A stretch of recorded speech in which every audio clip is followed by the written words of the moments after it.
வணக்கம். ஆசியாவின் வரைபடத்தையே மாற்றிக்கொண்டு ஒரு புதிய நாடு உருவாக உள்ளது என்ற தகவல் ஏற்கனவே பரவலாக பேசப்பட்டது. அமெரிக்கா மியான்மரில் ஒரு கிறிஸ்தவ நாட்டை உருவாக்க முயன்றதாக வங்கதேச பிரதமர் ஷேக் ஹசீனா கூறியிருந்தார். இங்கு கிறிஸ்தவ நாடு என்ற பதம் அமெரிக்காவின் உலகளாவிய அரசியல் தந்திரத்தின் பாகமாக பயன்படுத்தப்படுவதாகும். அவ்வாறு குக்கிகளின் ஒரு நாட்டை உருவாக்க அமெரிக்கா முயன்று வந்ததாக ஷேக் ஹசீனா நீண்ட நாட்களாக கூறி வந்தார். அது ஒரு புறம் இருக்க, இந்திய உளவுத்துறை அமைப்பான ரா அங்கு ஒரு புதிய நாட்டை உருவாக்க உள்ளது என்று சொல்வதையும் கேட்க முடிகிறது. இப்போது அதில் எந்த அளவு உண்மை உள்ளது என்பது யாருக்கும் தெரியாது, நமக்கும் தெரியாது. ரா அமைப்பு அவ்வாறு செய்யுமா இல்லையா என்பதை பற்றியெல்லாம் நாம் எதுவும் கூறவில்லை. அதை பற்றி நாம் ஆராய வேண்டிய அவசியமில்லை. ஆனால் அரக்கன் ஆர்மியின் கட்டுப்பாட்டில் ஆசியாவில் ஒரு புதிய நாடு உருவாக உள்ளது என்றும், அந்த நாடு மியான்மரின் ரகைன் மாநிலத்தையும் அமெரிக்கா குக்கி தேசம் உருவாக்குவதற்காக தேர்ந்தெடுத்த சின் மாநிலத்தின் சில பகுதிகளையும் வங்கதேசத்தின் சில பகுதிகளையும் உள்ளடக்கியதாக இருக்கும் என்று கூறப்படுகிறது. அதற்கு இந்திய உளவு அமைப்புகளின் முழு ஆதரவு உள்ளதென்ற தகவலும் உள்ளது.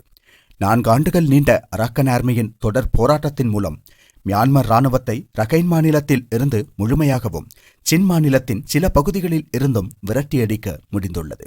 இந்த பட்டியலில் வங்கதேசத்தின் கட்டுப்பாட்டில் உள்ள செயின்ட் மார்ட்டின் தீவும் உள்ளதென்று தேசிய மற்றும் சர்வதேச ஊடகங்கள் குறிப்பிடுகின்றன.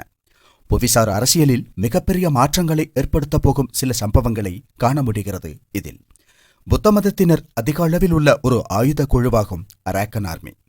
ரகைன் மாநிலம் மற்றும் சின் மாநிலத்தில் இப்போது அரக்கன் ஆர்மியின் கட்டுப்பாட்டில் உள்ள பகுதிகள் எல்லாம் புத்திஸ்டுகள் அதிகமுள்ள பகுதிகளாகும். அதனால் அங்கு ஒரு நாடு உருவானால் அது ஒரு புத்திஸ்ட் நாடாகத்தான் இருக்கும்.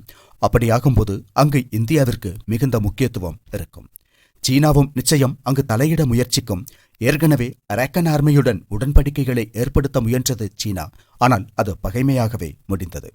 ஒரு புதிய நாடு உருவானாலும் ஐநாவில் நிரந்தர உறுப்பினராக உள்ள சீனாவின் ஆதரவு அரக்கன் ஆர்மிக்கு அவசியம்தான். ஆனாலும் சீனாவின் நோக்கங்களுக்கு வளைந்து கொடுக்கவில்லை அரக்கன் ஆர்மி. காரணம், சீனா மியான்மர் இராணுவத்துடனும் ஒத்துழைக்கிறது என்பதாகும்.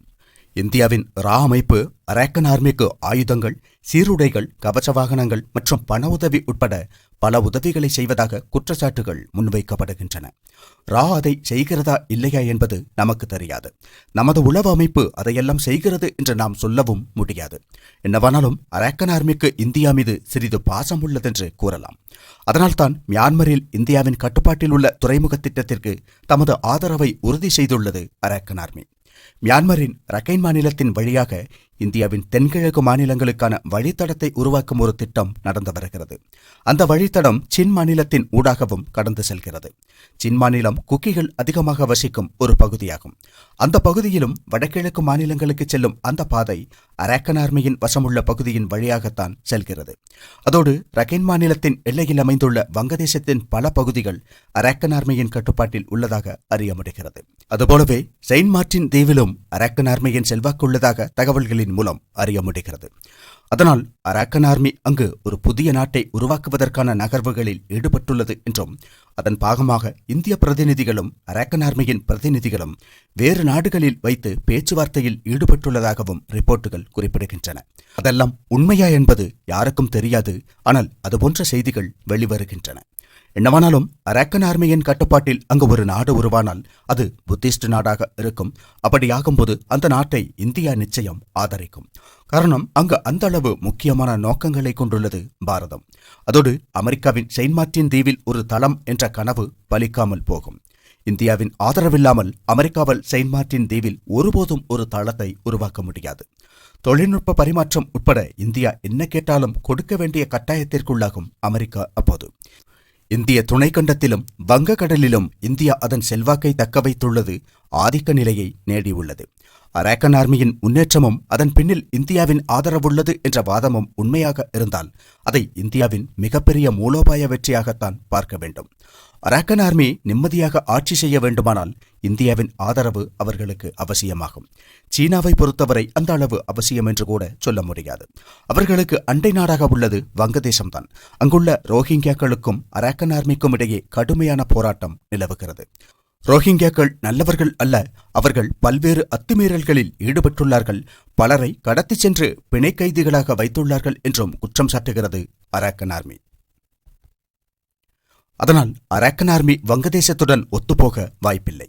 மியான்மர் இராணுவத்துடனும் மோதல் நிலை உள்ளது. அதனால் வங்க கடலோரத்தில் அரக்கன் ஆர்மி கிட்டத்தட்ட தனிமையாகத்தான் உள்ளது. அதனால் இந்தியாவின் ஆதரவு அரக்கன் ஆர்மியை பொறுத்தவரை மிகவும் அவசியமாகும். புதிதாக உருவாகும் நாட்டை ஆள வேண்டுமானால் மற்ற நாடுகளின் ஆதரவு அவசியமாகும். இந்தியா அந்த ஆதரவை அளிக்கும் என்பதில் சந்தேகமில்லை. அப்படியாகும்போது இந்தியா வடகிழக்கு மாநிலங்களுக்கான போக்குவரத்தை மிக எளிதாக மேற்கொள்ள முடியும். சரக்கு போக்குவரத்து மட்டுமின்றி தேவையான பட்சத்தில் இராணுவ பயன்பாட்டிற்கும் அந்த வழித்தடத்தை பயன்படுத்த வாய்ப்புள்ளது. என்னவானாலும் அரக்கன் ஆர்மியின் இந்த முன்னேற்றம் இந்தியாவிற்கு நன்மை பயக்கும் என்பதில் சந்தேகமில்லை.